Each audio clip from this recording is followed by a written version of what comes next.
instructions and questions, and you will have a chance to check your work. All the recordings will be played once only. The test is in 4 sections. At the end of the test, you will be given 10 minutes to transfer your answers to an answer sheet. Now turn to Section 1.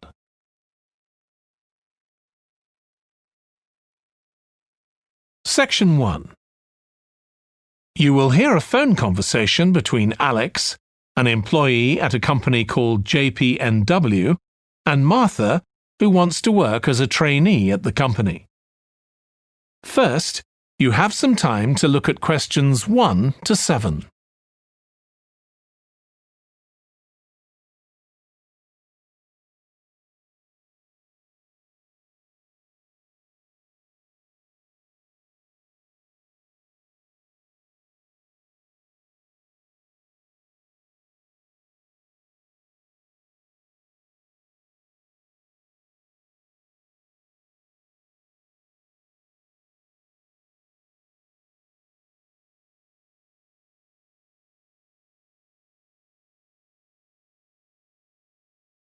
You will see that there is an example that has been done for you. On this occasion only, the conversation relating to this will be played first. Hi, Alex. It's Martha Clines here. James White gave me your number. I hope you don't mind me calling you. Of course not. How are you, Martha? Good, thanks. I'm ringing because I need a bit of advice. Oh yeah, what about? The training you did at JPNW a few years ago, I'm applying for the same thing. Oh right, yes, I did mine in 2014. Best thing I ever did, I'm still working there. Alex did his training in 2014. So 2014 has been written in the space. Now we shall begin. You should answer the questions as you listen because you will not hear the recording a second time. Listen carefully and answer questions 1 to 7. Hi, Alex. It's Martha Clines here. James White gave me your number. I hope you don't mind me calling you. Of course not. How are you, Martha? Good, thanks. I'm ringing because I need a bit of advice. Oh yeah, what about? The training you did at JPNW a few years ago, I'm applying for the same thing. Oh right, his department. But I did. I was pretty nervous to begin with. I didn't do well in my exams at school, and I was really worried because I failed maths. But it didn't actually matter because I did lots of courses on the job. Did you get a diploma at the end of your trainee period?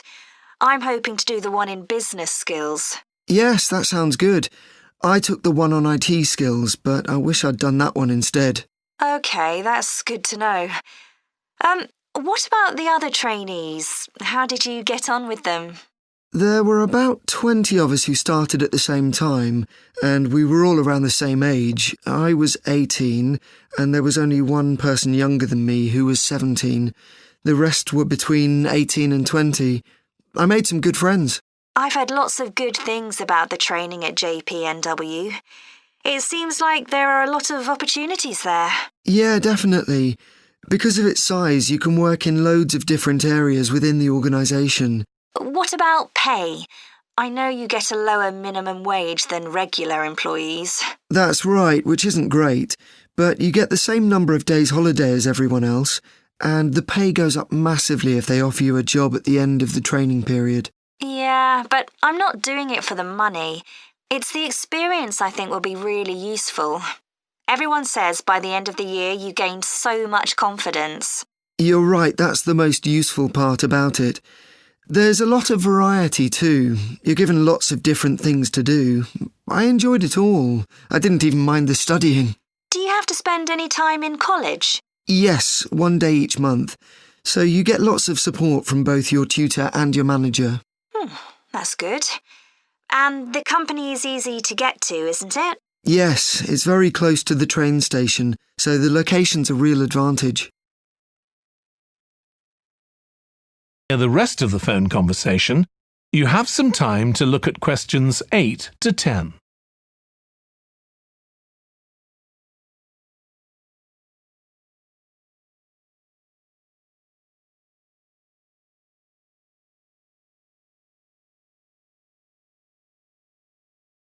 Now listen and answer questions 8 to 10.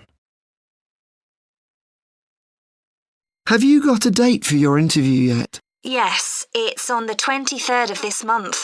So long as you're well prepared, there's nothing to worry about. Everyone's very friendly. I am not sure what I should wear. What do you think?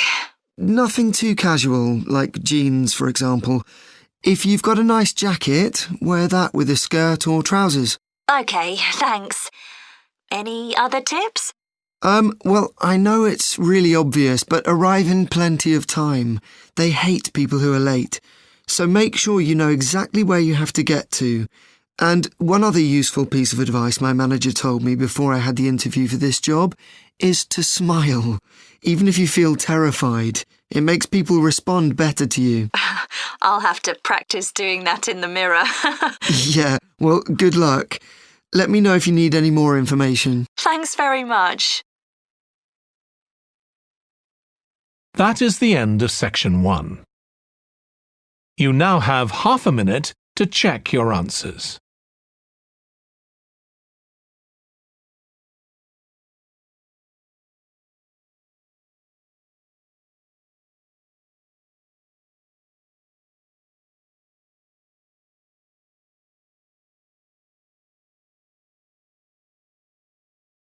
Now turn to section 2.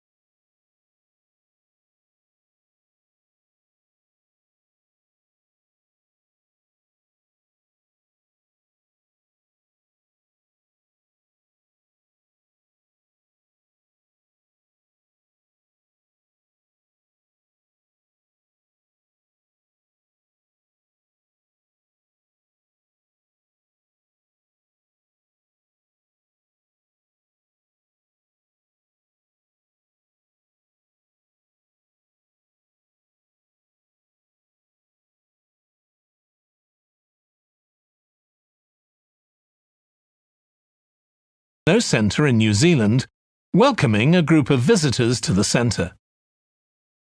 First, you have some time to look at questions 11 to 16.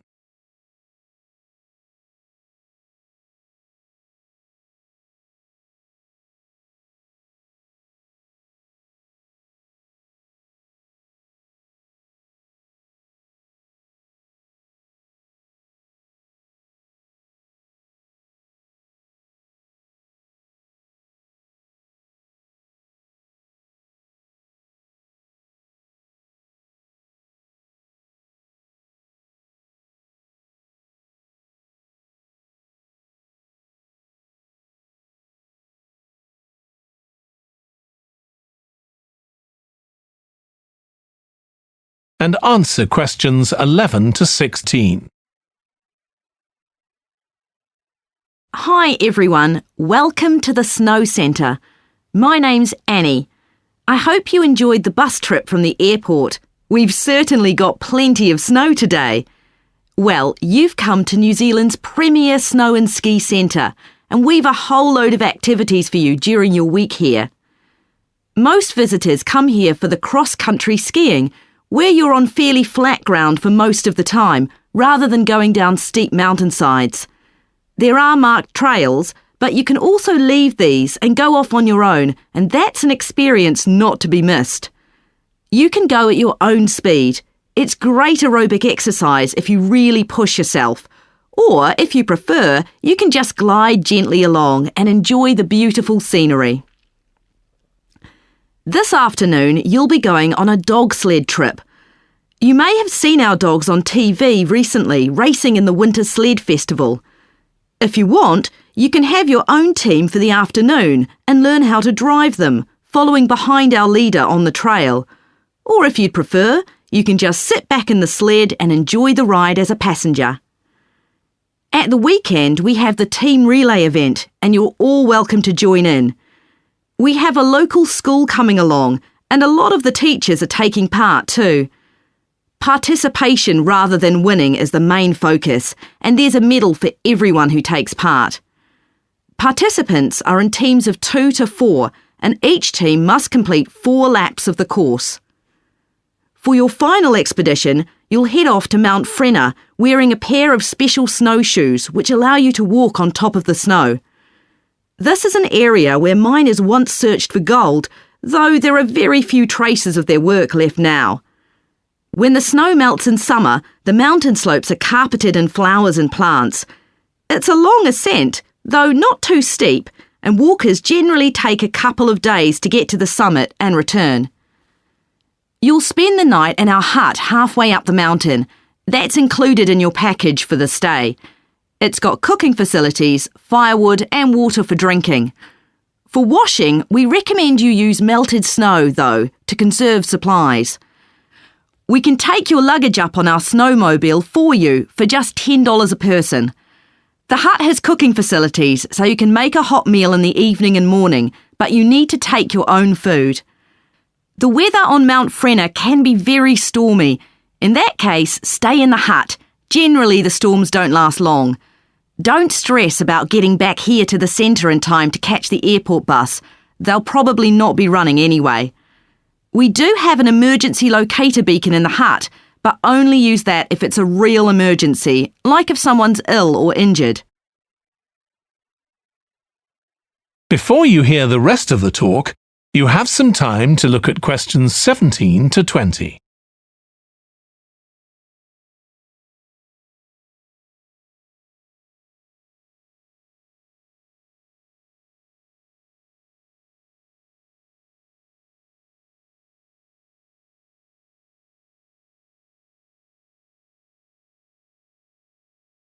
Now listen and answer questions 17 to 20. Now, let me tell you something about the different ski trails you can follow during your stay here.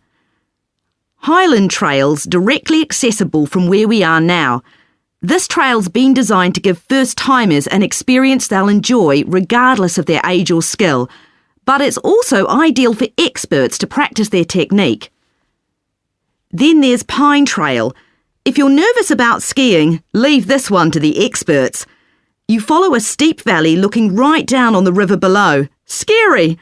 But if you've fully mastered the techniques needed for hills, it's great fun. Stony Trail's a good choice once you've got a general idea of the basics. There are 1 or 2 tricky sections, but nothing too challenging. There's a shelter halfway where you can sit and take a break and enjoy the afternoon sunshine. And finally, Losers Trail. This starts off following a gentle river valley, but the last part is quite exposed, so the snow conditions can be challenging. If it's snowing or windy, check with us before you set out to make sure the trail's open that day. Right, so now if you'd like to follow me, we'll get started. That is the end of section 2. You will hear 2 students called Jack and Alice discussing food labels that give information on the nutritional value of foods. First, you have some time to look at questions 21 to 26.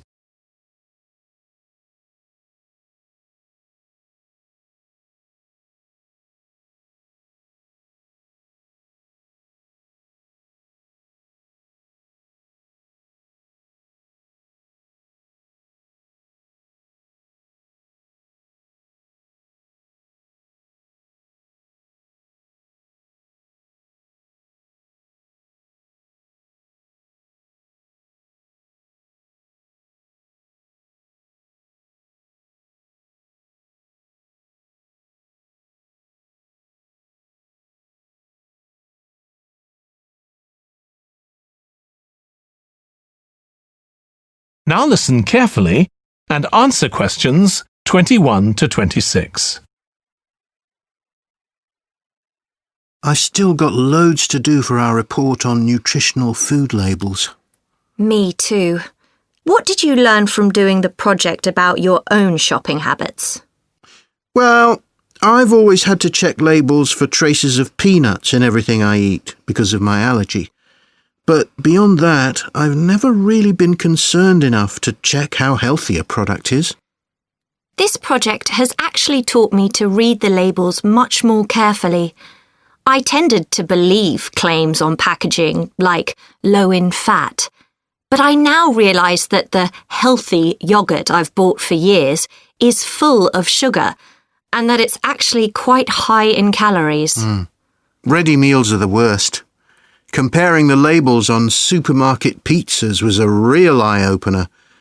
Did you have any idea how many calories they contain? I was amazed. Yes, because unless you read the label really carefully, you wouldn't know that the nutritional values given are for half a pizza. When most people eat the whole pizza. Not exactly transparent, is it? Not at all. But I expect it won't stop you from buying pizza. Probably not, no. I thought comparing the different labelling systems used by food manufacturers was interesting. I think the kind of labelling system used makes a big difference. Which one did you prefer? I liked the traditional daily value system best, the one which tells you what proportion of your required daily intake of each ingredient the product contains. I'm not sure it's the easiest for people to use, but at least you get the full story. I like to know all the ingredients in a product, not just how much fat, salt and sugar they contain. But it's good supermarkets have been making an effort to provide reliable information for customers. Yes. There just needs to be more consistency between labelling systems used by different supermarkets, in terms of portion sizes, etc. The labels on the different brands of chicken flavour crisps were quite revealing too, weren't they? Yeah. I don't understand how they can get away with calling them chicken flavour when they only contain artificial additives. I know. I'd at least have expected them to contain a small percentage of real chicken. Absolutely. I think having nutritional food labelling has been a good idea, don't you? I think it will change people's behaviour and stop mothers, in particular, buying the wrong things. But didn't that study kind of prove the opposite? People didn't necessarily stop buying unhealthy products. They only said that might be the case. Those findings weren't that conclusive, and it was quite a small-scale study. I think more research has to be done. Yes, I think you're probably right. Before you hear the rest of the discussion, you have some time to look at questions 27 to 30.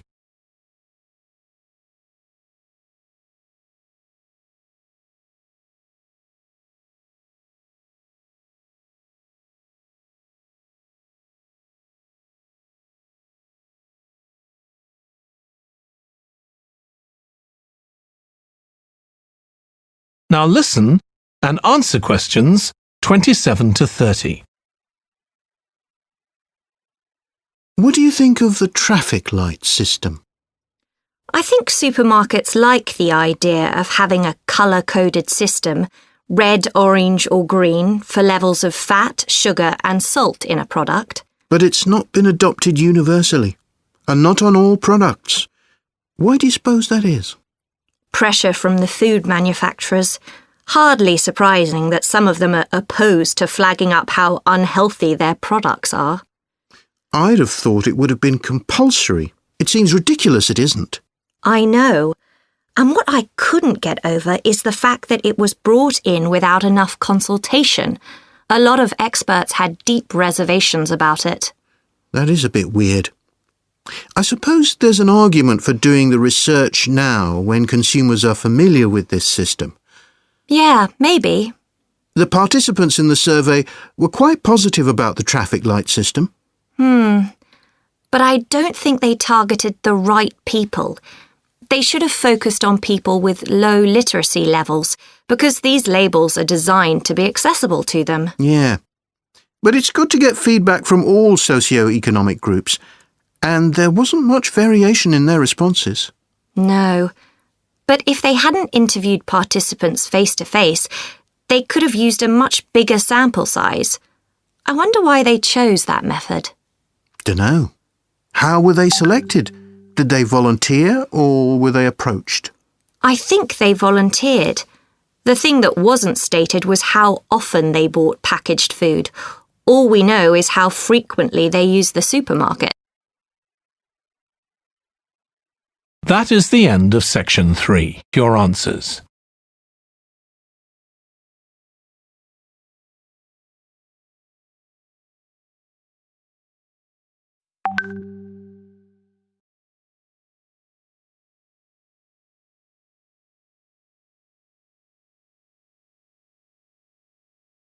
You will hear part of a presentation by a history student about the history of coffee. First, you have some time to look at questions 31 to 40.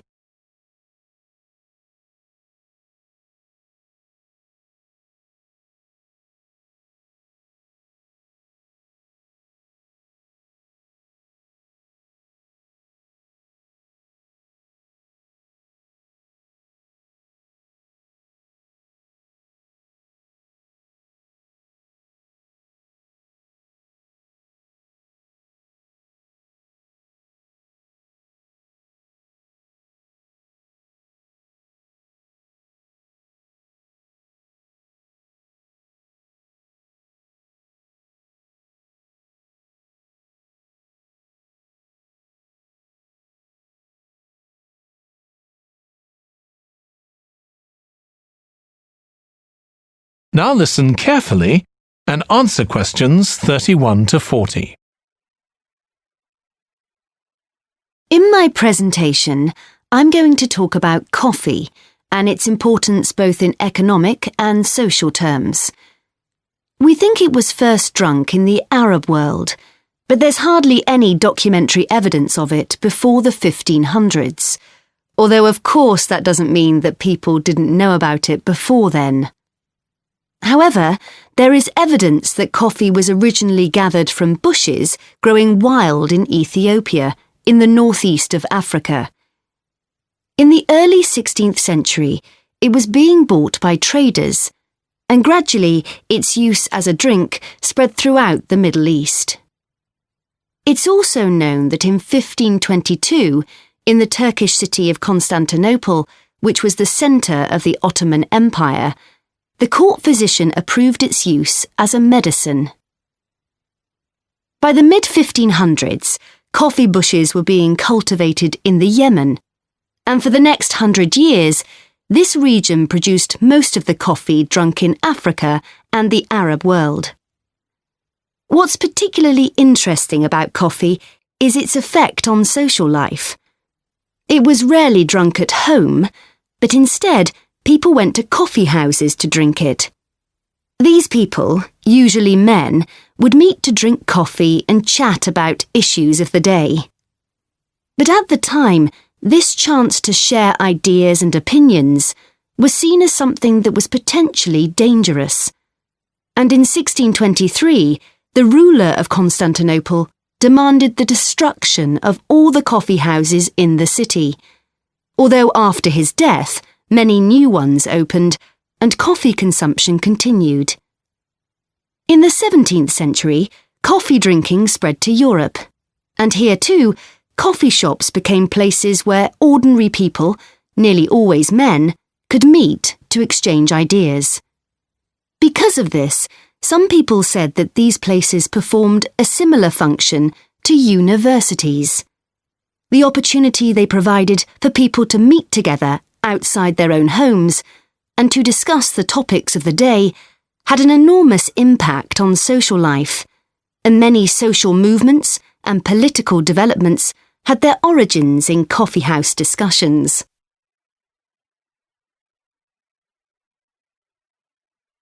In the late 1600s, the Yemeni monopoly on coffee production broke down, and coffee production started to spread around the world, helped by European colonization.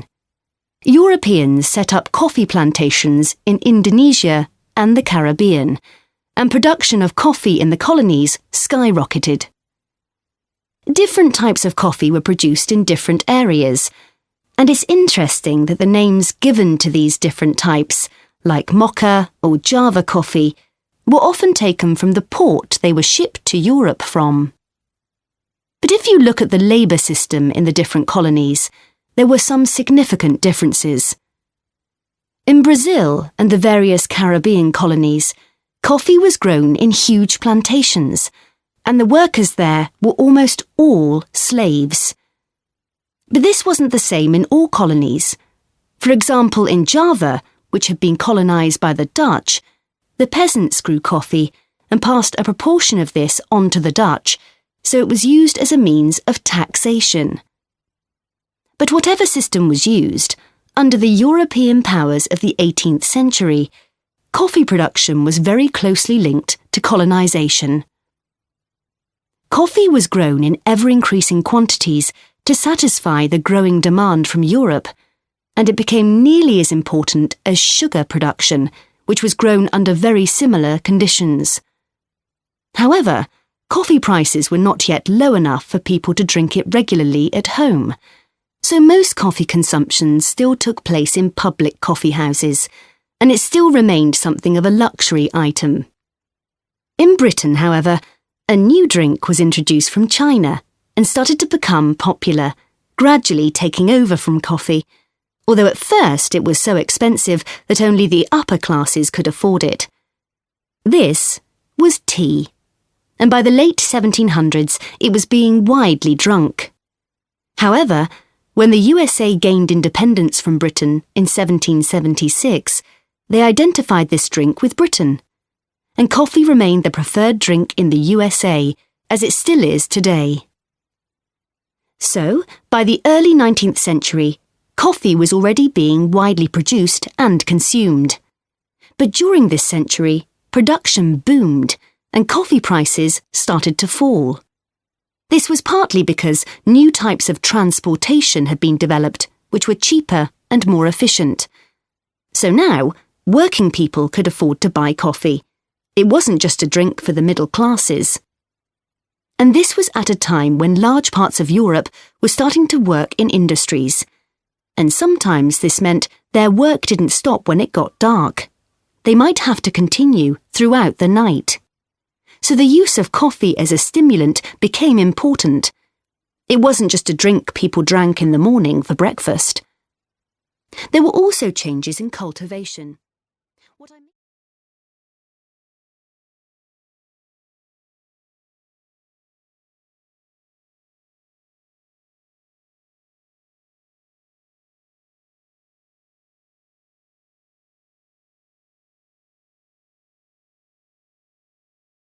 That is the end of section 4.